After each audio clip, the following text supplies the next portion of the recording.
Nalapnos ang bahagi ng katawan ng magkaangkas sa Cagayan de Oro City matapos silang sabuyan ng kemikal sa daan. Nakatutok si James Paulo Yap ng GMA Regional TV.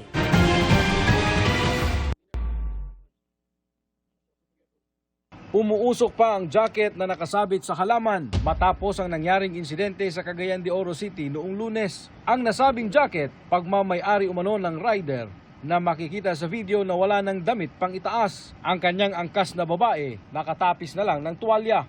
Ayon sa pulisya, sa kwento ng dalawang biktima, may nag-overtake daw sa kanilang riding in tandem at sinabuyan sila ng kemikal. Nalapnos ang parte ng kanilang mukha at katawan. Tinulungan sila ng mga residente at binuhusan sila ng tubig.